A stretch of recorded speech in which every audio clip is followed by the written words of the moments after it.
Assalamualaikum warahmatullahi wabarakatuh. Perkenalkan, nama saya Nurul Hidayah. Di sini saya akan membahas agroekosistem tentang tanaman padi di desa. Dan kami akan memperkenalkan kelompok dari saya. Yang pertama, perkenalkan, nama saya Kisti Anissa. Perkenalkan, nama saya Umi Badriah. Perkenalkan, nama saya Ambarili Nabila. Perkenalkan, nama saya Dewi Sekartani. Di sini kami akan menjelaskan tentang agroekosistem tanaman, yaitu tanaman padi. Apa itu agroekosistem? Agroekosistem adalah sistem lingkungan yang telah dimodifikasi dan dikelola oleh manusia untuk kepentingan serat pangan dan produk pertanian yang lain. Nah, kalian semua pasti sudah tidak asing lagi dengan tanaman yang satu ini. Tanaman yang dengan nama Latin Oryza sativa dikenal dengan padi bukanlah berasal dari Indonesia. Padi merupakan salah satu tanaman budidaya terpenting dalam peradaban.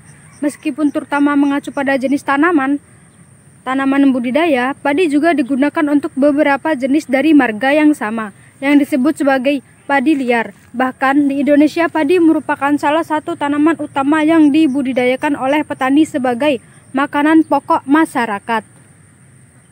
Teman-teman, ada dua macam komponen, yaitu komponen biotik dan abiotik. Komponen biotik adalah komponen yang hidup seperti tanaman dan hewan. Sedangkan abiotik adalah komponen yang tak hidup seperti udara, tanah, dan air. Ada banyak macam-macam hewan yang ada di persawahan ini. Bisa kita lihat ada seekor belut, burung,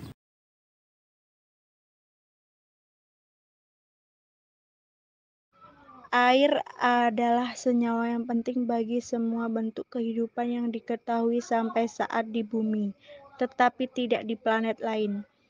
Air menutupi hampir 70% permukaan bumi. Terdapat 1,4 triliun kilometer kubik tersedia di bumi.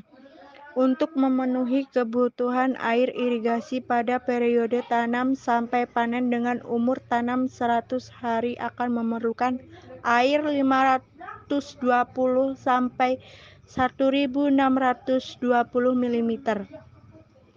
Untuk padi umur 130 hari membutuhkan air sebanyak 720 sampai 2160 mm. Air yang mengalir ke lahan persawahan akan memberikan tanaman pertanian cairan tubuh yang dapat digunakan untuk proses produktivitas tanaman pertanian. Setelah unsur hara diserap oleh akar, air juga membantu mengangkut unsur hara ke seluruh organ tanaman. Tanah yang sehat sangat penting untuk persiapan tanaman yang sukses. Tanah terdiri dari partikel-partikel kecil dari berbagai batuan lapuk dan bahan organik. Terdapat juga komponen penyusun tanah. Sebagai suatu sistem tubuh alam, tanah memiliki 5 unsur utama yang menyusunnya. Kelima unsur tersebut adalah unsur mineral, organik, air, udara, dan makhluk kronik.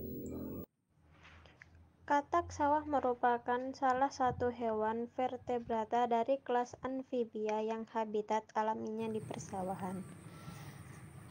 Katak sawah dikenal dengan nama lain Rana carnivora. Katak sawah dapat hidup di hutan primer hingga di area persawahan.